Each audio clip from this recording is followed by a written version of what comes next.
So, everything started.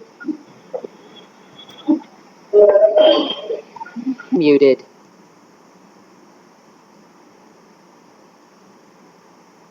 Okay. In the last class, we've seen about what SAP HANA is here.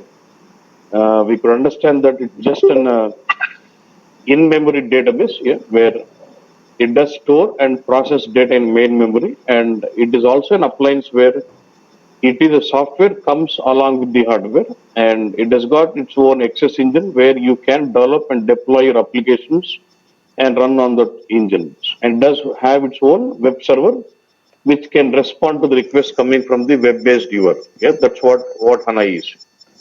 And then we went on seeing about HANA use cases, just trying to understand how can we leverage SAP HANA. Like we can use SAP HANA as data mart where you install HANA as a centralized database and you do the data provisioning from different SAP or non-SAP or legacy systems through BODS or SLT, DXC, Smart Data, Smart Data Quality Integration, and then bring all your data into HANA database tables. On top of these tables, you start doing HANA-based modeling by creating attribute views or analytical views, or go about creating calculation views either with SQL-based or graph, and expose them for reporting.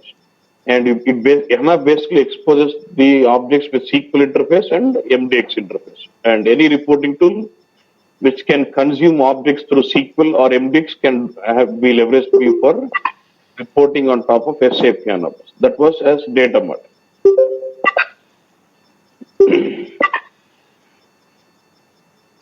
Unmuted. Muted. So can you hear me now?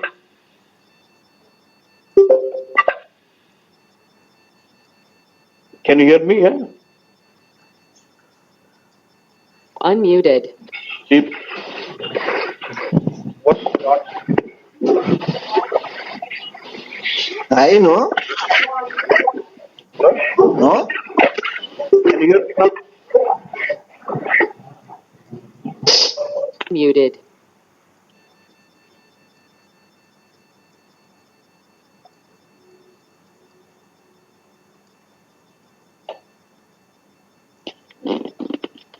Hello?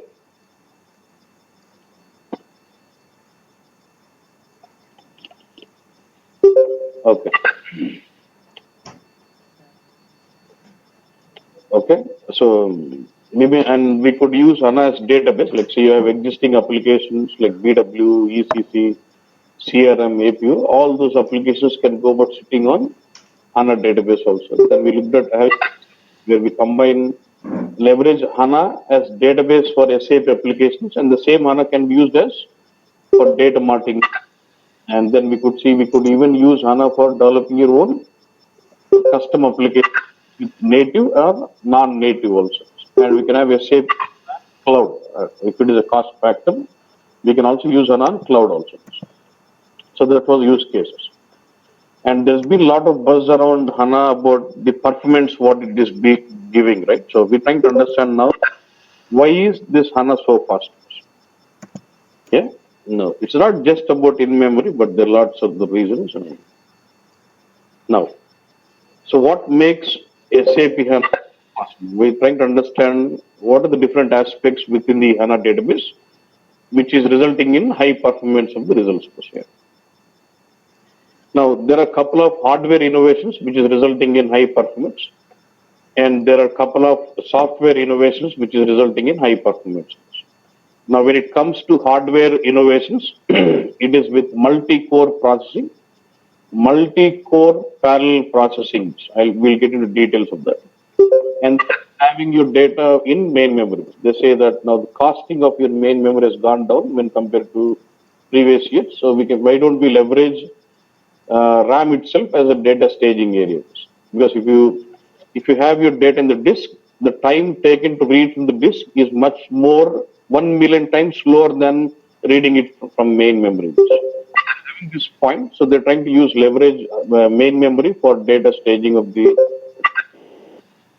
Those are two ones from the hardware. If you look at from software, there is something concept called row and column store. These are like two types of tables. row store table, column store table. Very, very important. And there's a database called Sybase. This had a type called column store table. SAP took over Sybase, and the concept of column store has come into HANA database. And column store has really changed the way how the data has been staged and the performance on the reading on the table also. Very, very important. Then compression. SAP HANA does use a lot of compression techniques where you store huge data with less space. So it has been proved in the labs or with other implementations that if it is taken, if your footprint is 100 GB, let's say in Oracle, you're storing, it is consuming 100 GB of data, and if you bring the same, if you lift and shift your data to HANA, it is going to consume 20 GB. So to almost 5 times the data has been compressed because of the column storage. We'll see what it is. Then partitioning of data onto multiple nodes. Okay.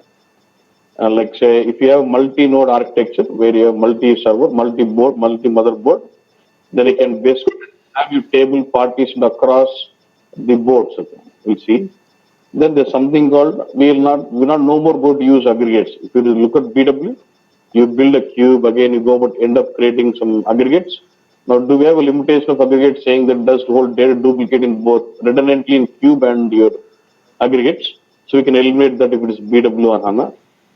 And even if people who look at BO, you know, like say if you're creating some universe on a non-SAP tables, you create some detailed tables and summary tables also. And then you use some function called aggregate awareness function.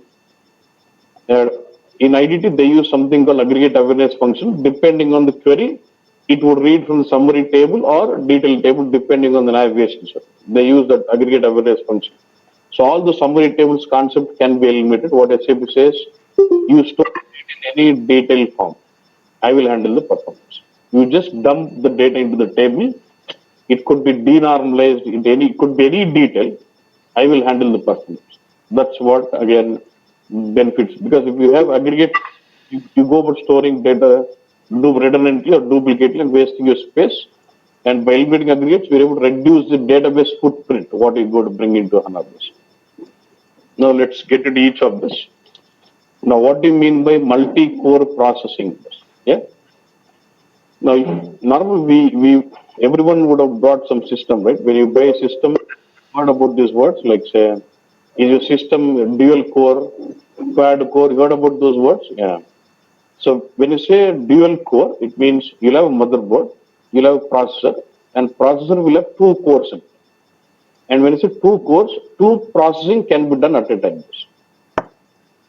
When you say you have a dual core system, it means 2 operations can be carried on parallelly. That's what it is. That is what dual core. And compared to dual core, quad core is faster because you have 4 core. Quad is 4 cores in the processor. Means 4 operations can be done at a time. Getting this? So we had dual core, quad core, right? Now it is the hardware has been advanced to the level where now here I'm saying, look at this. I can have a motherboard with 8 CPUs, but already again there is a latest development where they're able to have one motherboard with 10 CPUs already. You'll have one motherboard, 10 processors in it.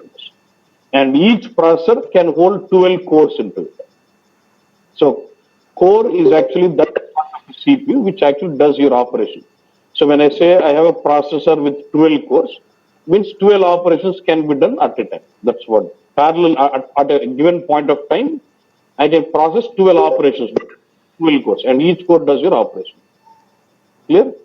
So imagine a motherboard with 10 CPUs, 10 processors in it, and each processor holding 12 cores in it. And how many cores do you get now? 120? Okay, let's say 8 CPUs. So 8 into 12, 96. And let's say if I'm not happy with the kind of sizing, I can even go with multi-node implementation where I'll have, let's say, I combine 4 motherboards into it. So if each motherboard is delivering me 96 cores, and if I combine with 4, 96 into 4 would be the cores of what I would get. Approximately something like 250, something like that. Means I can have 250 operations done at a given point of time. That too parallelly bus. While writing your SQL script or while writing your programs, you don't write anything or execute parallel or something. It is all intelligence of the system of executing things parallelly.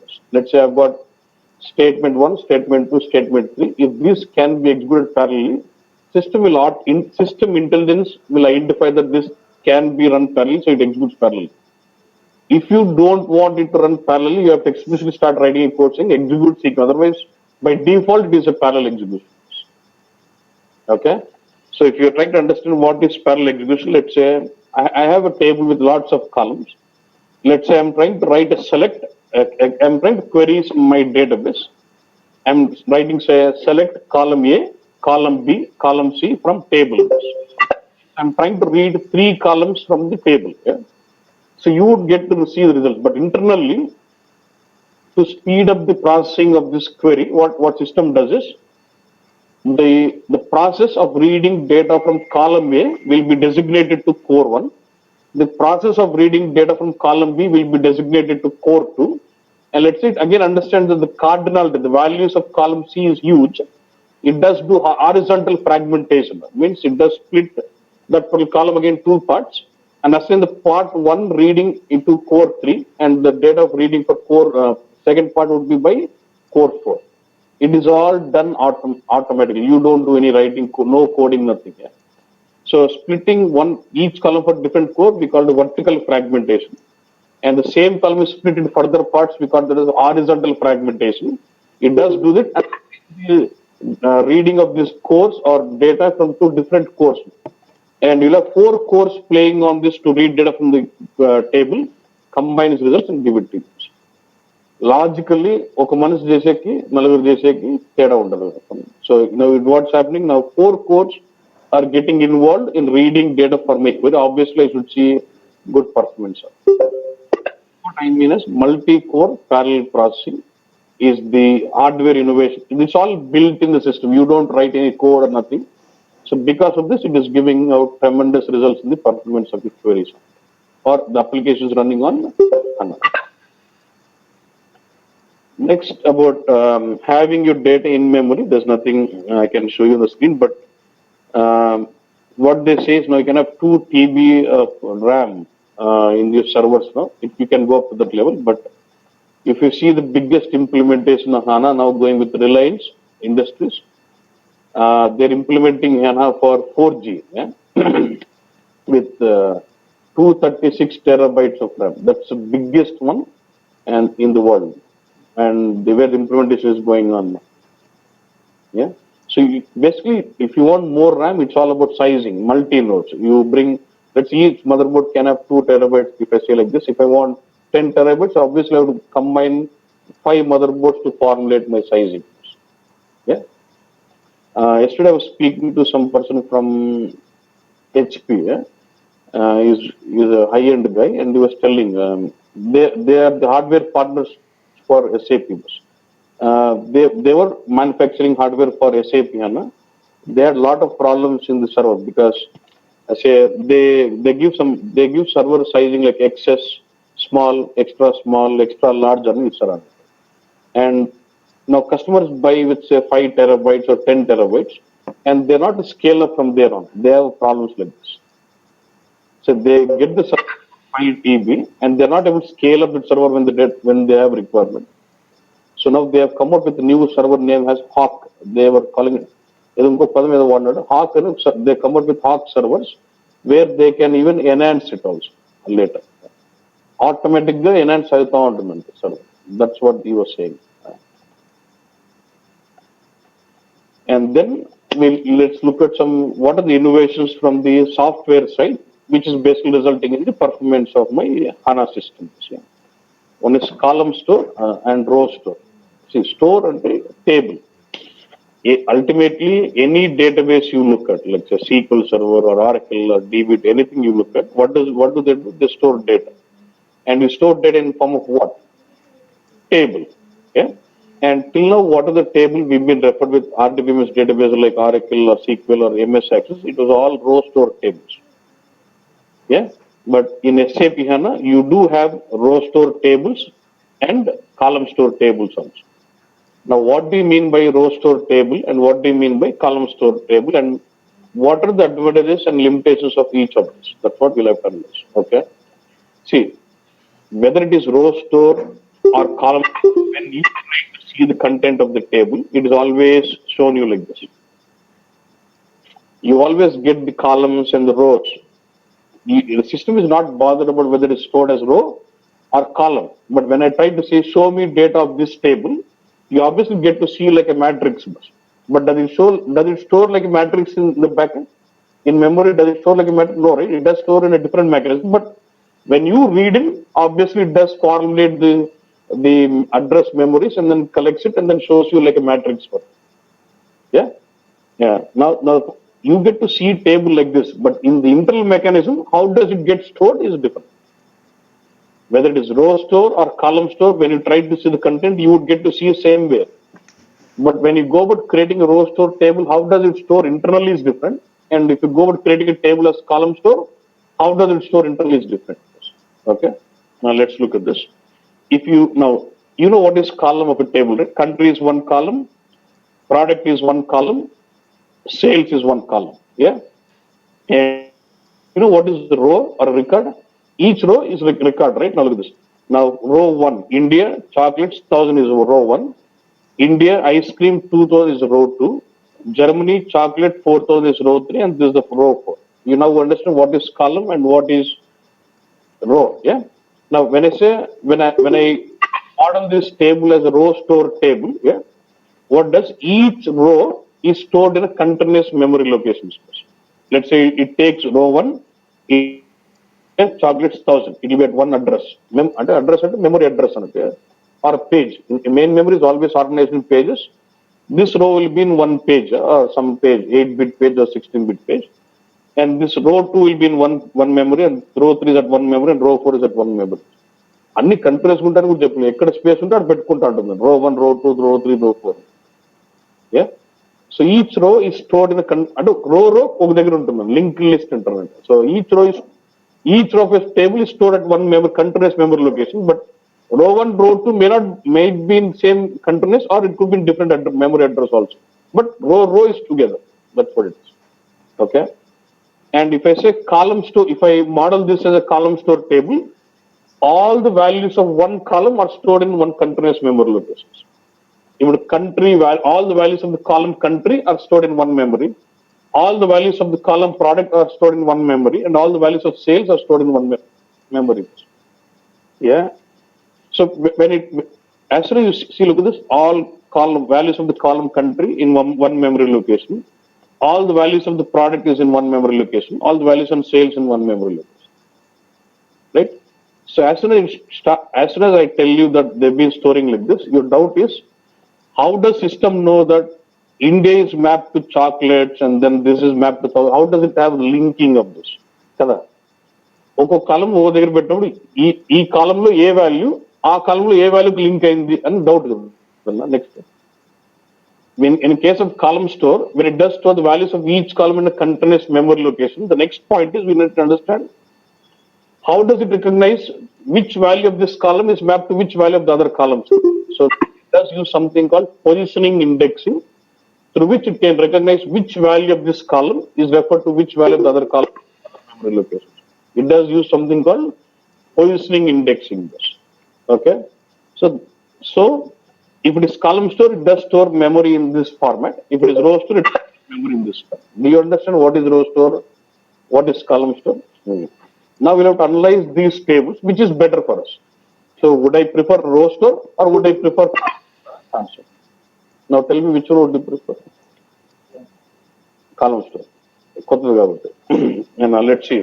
But there is some case. In some cases, row store is faster. In some cases, column store is faster. So we'll have to analyze both now. Now look at this. Yeah, we'll see that. First benefit you should look at is, now look at this. Now when I store as a column store like this, yeah, let's say I run my query like this. Select country from table. Which is faster than this? Think logically, Bush. Select country from table. Yeah. Column. When I say select country from table, I'm just trying to read all the values of my country from this table. If it is column store, I would have all my values of this country column in one continuous memory location, just get to that memory, read those values continuously, and then get back to my results. Yeah. Same on the other side, if you look at row store, I'll have to read this country India value here and go to the address where my row 2 is stored, get this value, go to the address where my row 3 is stored, get the value, go to the address where my row 4 is stored, get the value. Now, which is faster in this case? Column storage is faster, right? Let's say my query is this.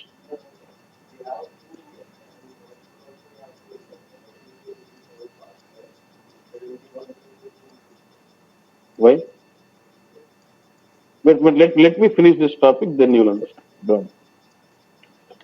See, logically, if you think all my column values are at one place, boss, you're trying to go there and get things right. If it is row store, you're trying to go to different addresses, get the values, and then show you results. So that will be slow when compared to that. So my next is like this. Select star from this table where my country is Germany or where my country is US. I'm saying select star from this table where my country is US. Row store is faster because I'm in this case I'm trying to read entire record where my country is US. Now if you look at column store, I need to get the country from one memory, go to different memory, get the product as nodal, and again I need to get to another memory location, get the value as what? 500, then give it. But if I use row store in this case, obviously straight away if you go to address where my row 4 is stored, I can just get all the values are stored in that memory, get that record and show you. So until logically, when you're trying to read certain columns of a table, column store is faster. But when I'm trying to read the entire column values, say star, row store would be faster. Is it logical, right? Yeah. Clear? But the question is, okay, is the faster? Next, let's say you have a column store table. Let's say you have some table and you would like to use it for reporting. Let's say there are 200 columns and you give this 200 columns model for an end user for reporting. It's an end user, for example, you can drag and drop and see the output. Will you drag 200 columns? 200 columns region wise net sales, region, company code, cost center, what is it you're doing? When you're using this database for OLAP functionalities, are we executing queries like star or certain columns? Certain columns. So which one would I prefer?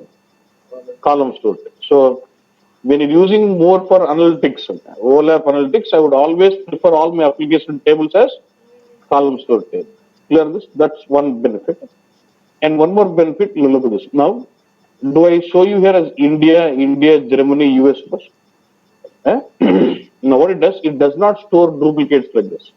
For you to understand those are being stored, it will basically store only distinct values.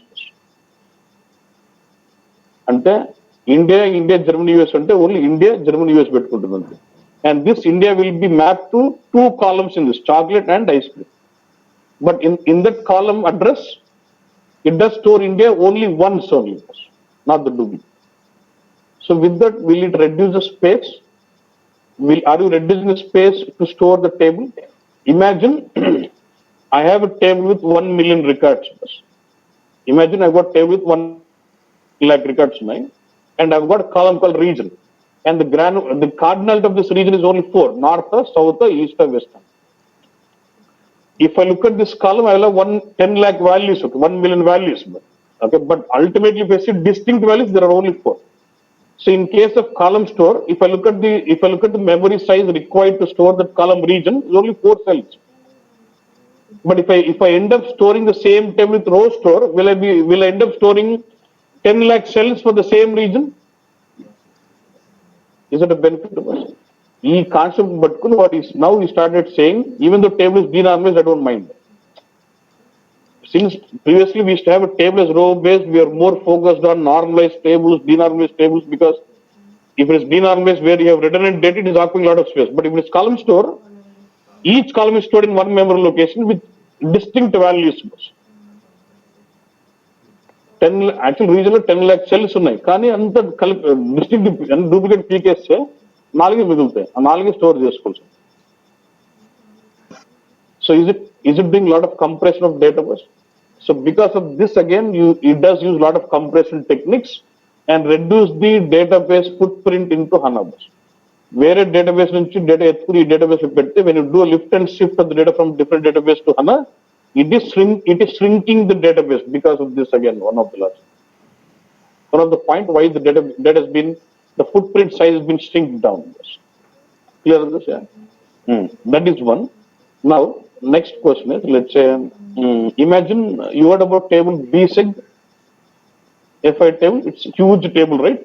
So normally when you try to run a select statement onto that, without having where clause on the primary key field, have you ever time observed the performance of it? Is it bad? Yeah. So when you try to run a select statement on the BSEG, which is a huge table, having where clause or a non-key column, as a non-key, because if you use key column in the where clause, obviously it does use primary index, it is fast. But if you're having a where clause or a non-primary key column of a table, the query is slow because there are no indexes on it. Then what do you do to solve this problem? Again, you go about building second index on the. If you still want to have that query, you will eliminate it. But if you still want it, if you want to improve the performance, you will build a second index on that particular column and improve the performance of the select. That's what you do, right?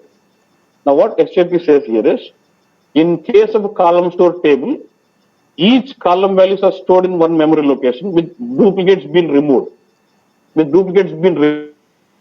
So each column itself will act as an index on the table. Each column itself is like an index. Now you try to, without having second index, you try to have a select on where clause on any of the column, whether it is primary key or non-key column, anything, you would see equivalent performance. Why? Because even though it is non-key column, it is a column, right? And all the column values are stored in one memory location with distinct values pointing out to all the rows. So is it like an index? So each column itself will act like an index. You getting this now? That's why the performance on these tables is really huge. So store చేసే size తక్కువ, performance భారీగా. When you try to read star, it may not work out. But generally for OLAP functionalities, we don't do star many times. Yeah. So what SAP suggests, if you're using column store, even if you have 100 columns, if you need 90 columns, please list out those 90. Only then you would see good performance. 100 ki 90 తేడా ఉందన్న star పెడితే ఆ 10 కోసం ఎత్తిపోతాను. So even though it is 90, still list out those 90 columns in the select. That makes it good. That's the way you write about queries. Select star is always bad on the column store table. Did you understand about, okay? This is about reading. So column store is fine when you're trying to read certain columns. Next, I would like to discuss on writing. Now, when you say table, do you also write data back into the table? You read, apart from reading, you also write back data into the tables. You insert new record or you modify a record. Now tell me, straight for my question. I have a table and I'm trying to create a new record into this table, which is fast. Row store. How did you say row store? No. It need not search anything. I'm just creating new record into the table. So what happens? A record this way local pettukolla. In column store, it needs to go to different memory locations and insert the value. So I insert one record saying Nepal, something like say chocolate, and say 600. It has to go to the address where my country is, then insert Nepal. Then go to the address where my product column is and insert some chocolate. Go to the address where my sales is and insert 600. వేరే memory location ఒక్కొక్క value పెట్టుకుంటూ రావాలి కదా. అదే రో store అనుకో, takes రో, finds memory which is free, goes and inserts that row. So when you look at inserting data into the table, which is faster than row store. ఆ రో ఎత్తుకు మెమరీలో పెట్టడం రో స్టోర్ అని. అట్లా ఆ కాలం ఆ రికార్డ్ అంతా తీసుకుని ఒక్కొక్క కాలం ఒక్కొక్క మెమరీలో పెట్టుకుంటూ పోవాలి. ఏం first row store. So while reading, column store is good. While writing, we are saying row store is better. So it will say, first I'll create row store, insert data, convert table to column store, use it. కదా అట్లా ఈ రెండు మాట్లాడుకున్నప్పుడైతే ఆ thought ఉంటుంది మనకి. ఏంటి First I'll create row store, insert data, then I'll convert to column store, then use it for report. Malli data పెట్టాలంటే మళ్ళీ row store, మళ్ళీ data పెట్టి మళ్ళీ వర్కౌట్ కాదు కదా. So what SAP has done is, so even SAP understood that writing data back to column store table is slow. So what they've done is they've come out with some internal mechanism of column store like this to handle the writing performance on column store. So there is some back end mechanism of column store like this today. It's not straight away like table, for the depth it will be. When you create a column store table, internally it does create two different memory locations. One is called as main, one is called as delta. Inka main, inka logic ga artham kavalante, understand as if like two tables in the back end. When you create a column store table, internally it does create two memory locations, or understand like two tables in the back end. One is called as main table, or one is called as delta table. Okay, and look at this. And then what happens? The main table is optimized for reading, and the main table is optimized for writing this. And when it's optimized, so main table is more of a column store specific, optimized for reading. Delta table is more of row store combination, which is optimized for writing this. And whenever I write a data into the column store table, we basically inserting into delta storage. Okay. And when you're reading, it does read from main table and delta table. Okay. At regular intervals, do I need to push the data back from delta table to main table? అంటే నువ్వు record insert చేస్తున్నావు అన్న, time ఎక్కువ తీసుకోకుండా first పెట్టేసుకుని డెల్టాలో, ఫ్రీగా ఉన్నప్పుడు ఇక్కడ డెల్టాలో నుంచి మెయిన్లోకి దొబ్బుకుంటాను. Because delta is more optimize for writing and main is optimize for reading bus. So let's say my customer is creating a new sales order, I need to put that in table. If I take a lot of time, obviously it affects my performance. So what he's doing, let's have delta storage, and which is more optimized for writing. It's like row store combination. Let's insert that data into the delta store table. Later, when the system is free, I would start running something called delta merge, which will move the data from delta store to main store asynchronously. What record create చేసేటప్పుడే నేను main పంపించడానికి చాలా time పడుతుంది కాబట్టి first delta పెట్టి document is bill save మనం పంపించేస్తాం. మనకి నా కాస్ట్ ఇన్సర్ట్ అయిందని వెళ్ళిపోతాడు. తర్వాత నేను డెల్టాలో నుంచి మెయిన్లోకి దుబ్బుతాడు. Even though I don't move it to main, when I do reporting on this table, will it fetch from main or delta? From both. Reading is done on both main and delta bus, but write operation is done on delta. So do you understand now what is main, what is delta, what is delta merge now? It is basic. We'll expand on this topic later. There are different types of merging. Delta merge ante auto merge, smart merge, hard merge, critical merge, different types of merging ante auto merge ante, let's say you create some column table and you say you on auto merge on the table. Auto merge and if you switch it on, what happens? Within your index server, you will have some process called merge dog and over the process. Okay, and merge dog will have some delta merge decision functionality formula out ఉంటుంది. అంటే ఎట్లుంటుందంటే we would have specified when my delta store size is 2 GB అని ఒక ఏదో conditions ఇచ్చింటాం. So what merge dog do is, merge dog will be scanning through across all the tables. Any table which satisfies this decision function of delta merge, it will trigger the merge automatically. That is called auto merge.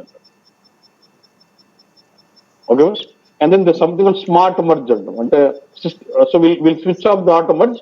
నేను merge చేయమన్నప్పుడే చేయాలి. Then that is called smart merge. అట్లా వేరే different types of merging ఉందన్నమాట. Ultimate concept is delta merge is about moving data from delta to main. So with this functionality, am I able to handle the performance of writing also? So major limitation of row store was the problem with writing. Now did I handle the performance of writing in the column store by having the delta and main store logics in the backend? Yes, boss. No, actually, no table. It's all one table, but internally main is one memory, delta is one memory, and main is more of column store specific. Delta is just like whole record row store laga untundi. So it is optimized for writing, and then once I writing, then I would start doing delta merge, which will start moving from delta to main. But when I do reporting, it does fetch data from main and delta together. That's what.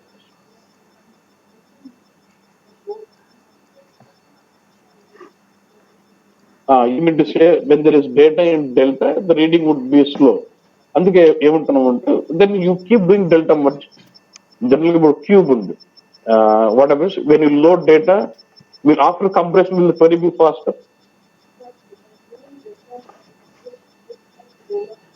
Them. That's why I'm just coming to that. So if you do loading into cube, only when you do roll up, the performance is faster. You have to do roll up. Same way, every time I load into cube, I'll trigger merge, delta merge. After it starts moving from main to, delta to main. That's asynchronously. We are not disturbing anything in the reporting level or difference in the performance, but saying during merging, reporting is not allowed under them. There is only very slight seconds gap of data not available for reporting. Main delta. When you said delta merge, you're saying it is moving from delta to main. Actually, it does create one more main, one more delta. It moves all the data from the main to second main, the delta one to second main, and new delta will start taking data without being the user. No question of being stopped. Very small timing of downtime where it is just moving out data from another set of tables. Kotta main, kotta delta create చేసుకుంటూ పోతుంటున్నాను. We'll explore more on that. But for now, column store will have main table, delta table. Delta is optimized for writing. And when you do reading, it does read from main and delta. And the process of moving data from delta to main, we call it as delta merge. Yeah. And the next concept of improving performance of your applications running on HANA is like push down. Now it is concluded that the performance, let's say, any application you do what? You'll have presentation layer, you'll have application server and database server. Let's say you run some ABAP.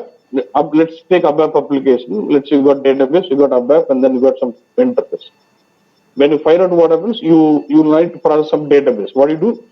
You write select and read data from database table and put into some internal table, and then you process it and then send the data back to the database or to the front end, right? So now here am I moving data from database layer to application layer, and if it insert back again, I'm sending data back to the database layer. They say 60% of your programming time is spent in moving data from database to application to database. And the concept is, if I can eliminate this timing of data movement, am I improving the performance of the program by 60%? 60% time అదే పడ్డప్పుడు అంత time నేను save చేసినట్టు ఆ phase eliminate చేయగలుగుతా. So what they doing with model, normally from the application server, from the database server, we try to application server, then access it. Now what we're trying to do with new model is we're trying to push code to the database. Data ni code దగ్గరికి వచ్చి process చేసేది కాదు, code ని data దగ్గర పంపిండి. Means we're trying to push as much as possible the data intensive logic deep into database. So you have data in the database. You can write SQL scripting which is closer to your database. Then you don't have to really move across the servers, right? So data is in the database server. My logic is also in the database server. So am I eliminating the movement of data across servers?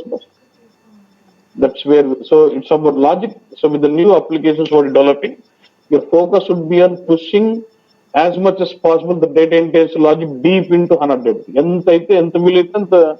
HANA database push cheyalem. For example, you have BW transformations. Do you write a lot of ABAP? So ABAP gets executed with what? In the application layer. So if you write your transformations in HANA, let's say you got BW on HANA, you're implementing transformations for DSO or something. Let's say if you write your transformations with ABAP, I cannot push that logic to HANA database.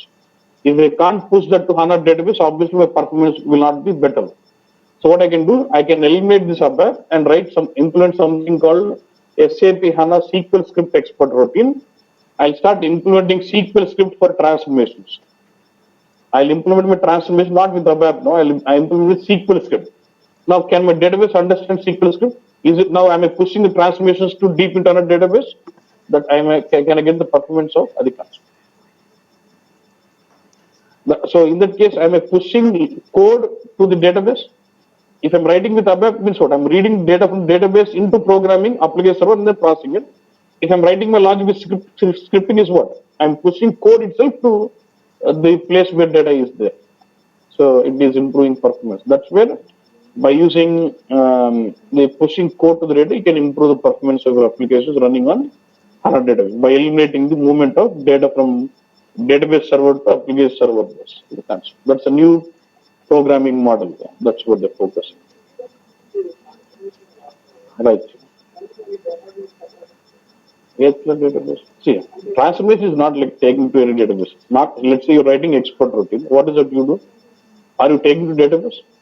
No. You what you do?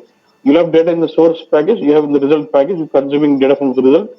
Appending records back to the result package that gets into the target. Same way, when you're writing script, you'll have tab, out tab.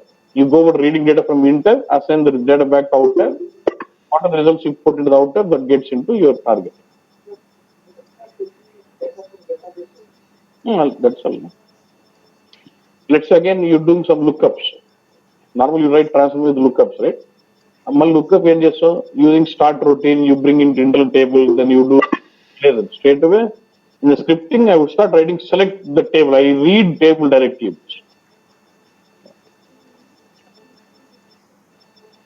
For now, just say we can push down the code to the database. That's okay. Then about partitioning of data. Now, do you know about partitioning cube?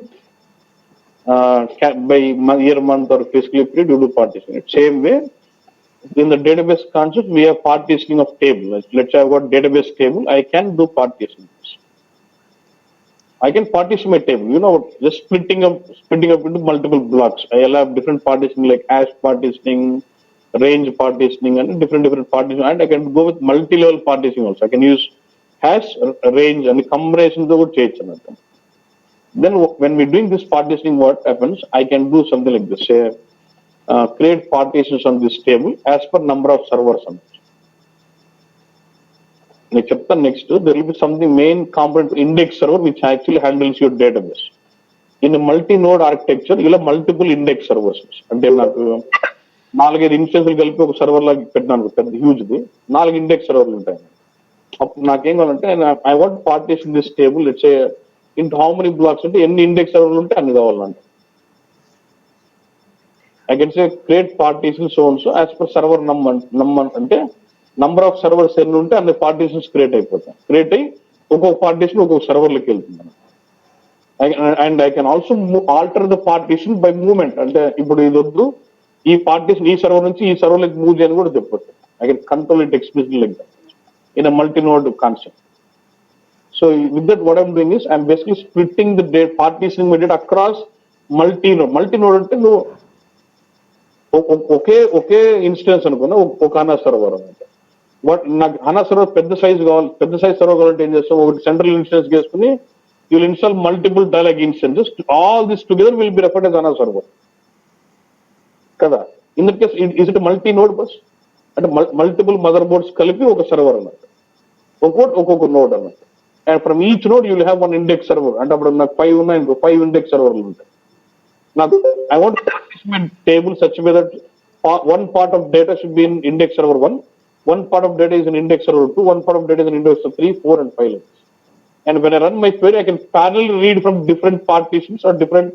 And then this is like load balancing. Instead of having pressure on one particular partition or one particular index server, I'll split my data across all the 5 index servers. And when I'm firing out a query, I go over reading data from all the 5 index servers. Am I putting load commonly across all the servers?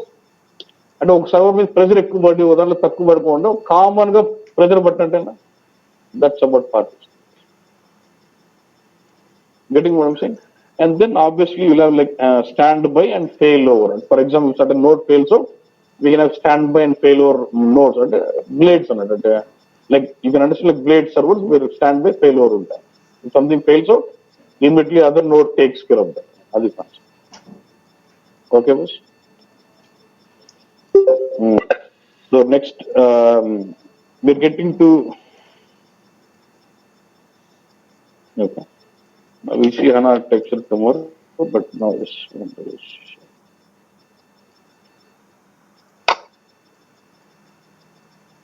So I just want to show you the course content, what we will be covering into it. Yeah, so you get to know what. We've seen what is past, like architects is all use cases, still is what the introduction part. Then we told you we're seeing something like we're going to use something called HANA Studio, which will be a client-based application to work on to your HANA database. So we'll just get the introduction on HANA Studio. Then we start learning HANA as database first, because it's a database, right? We need to learn it as a database, learn about how do we create tables, schemas, fingers, synonyms and procedures, stored procedures, all this table user different functions, all this, column views, all this will be about learning HANA as database first. Yeah. Then we get into basic SQL, structured query language. Yeah. Then by using SQL, the enhancement of SQL will be SQL script. And by leveraging SQL script, I would teach about stored procedures. How do we write SQL script based stored procedures and how do we debug them? And I go with almost 50 to 60 examples on it. Like, yeah.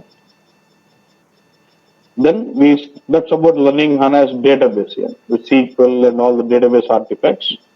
Then we go learning SAP HANA as a modeling environment where you learn about HANA modeling capabilities, where you go to understand different types of all this, but main focus would be on learning about attribute views. Then what?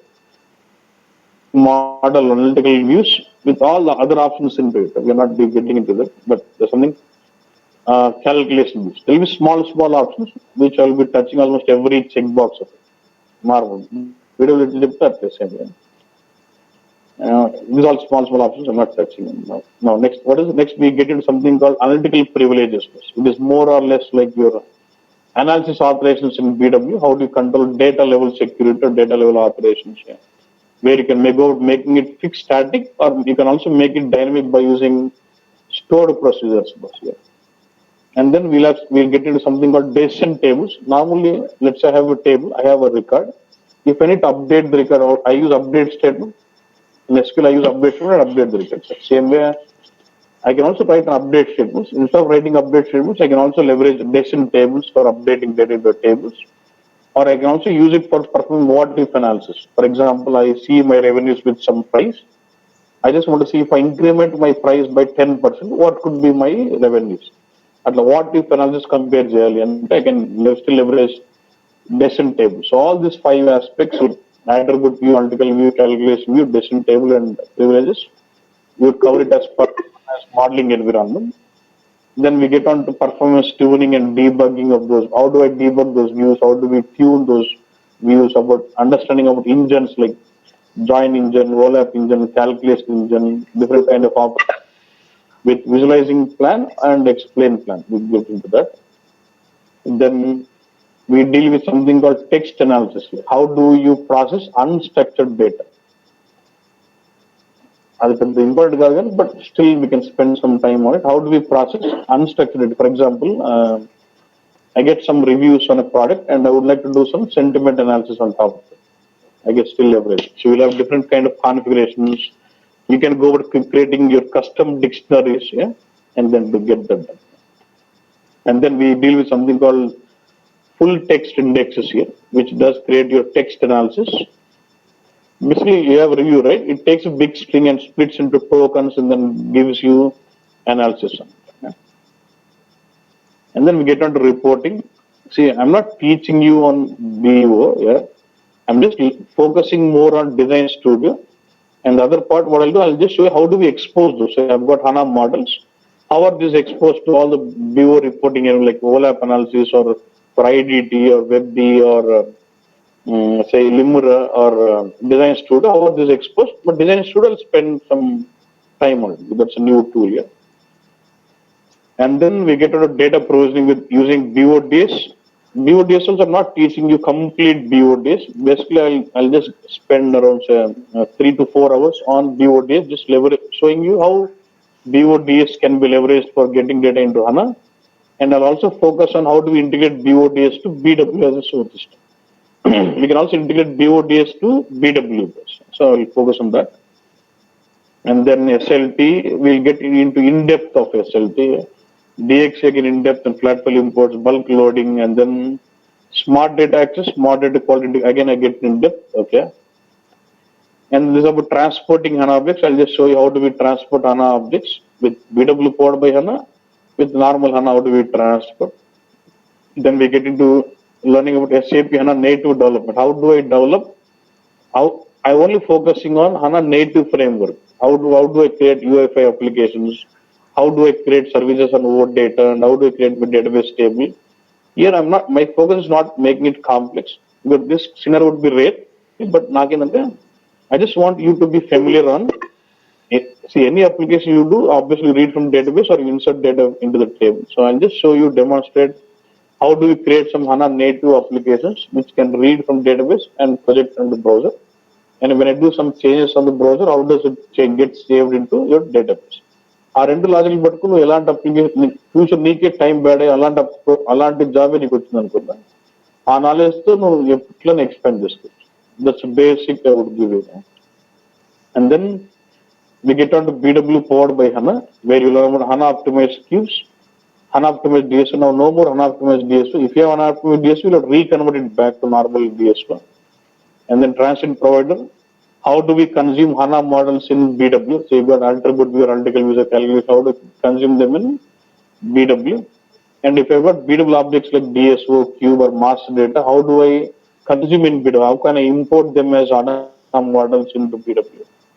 Then we have new source system connections with ODP, ODP ECC, ODP SLT. We touch on all this. ODP ECC, ODP SLT, and ODP HANA information use. New type of source system connections are available. We're getting into this. LSA++, advanced DSO, OpenODS view, composite provider. Then out by leveraging ABAP managed database procedures, how will you push your HANA transformations deep into HANA database for performance? Then SAP and NLS, this I cannot show you practically, but this is only a screenshot. When I say NLS, it's a second, I'll try, but I'm not able to be successful in configuring things. I can show you just a screenshot how they create. It's only about creating a DTB-like stuff and running it. Okay. And then workspaces, this is not no more needed. And then SQS you already know. Then so I missed the topic here, which you're covering, but there's something migration part. Let's say you got BW on a non-HANA database. What is the pre-migration steps or pre-upgrade steps you do? And what are the post-upgrade and post-migration steps you do? And how do we migrate it to HANA database? అది ఇక్కడ లేదు but it's already there in the topic. Right? And then we get on to ECC powered by HANA, where we get on to search analytics. There is a concept called search analytics, where the data sources in ECC itself can be leveraged for reporting on top of it. Instead of, let's say there's a customer who's got ECC with HANA, has got no BW, and still wants to do operational reporting. We can use the search analytics and new one, and where many of the customers are really using this for reporting of HCM and HR reporting. They're using this concept. Then HANA Live. So there are RDS solutions given by SAP, like ready-made calculation views, ready-made views delivered by SAP for ERP, CRM. So how do we get that HANA Live, and how do we understand those HANA Live ready-made views? How can we customize private views or reuse views or query views? So this will be the complete course content, which we'll be dealing with. And tomorrow we'll spend some theory part on architecture, and then just architecture and getting to know the components. Then from there we get on the system on HANA Studio, start working on its database. Fine? Thanks.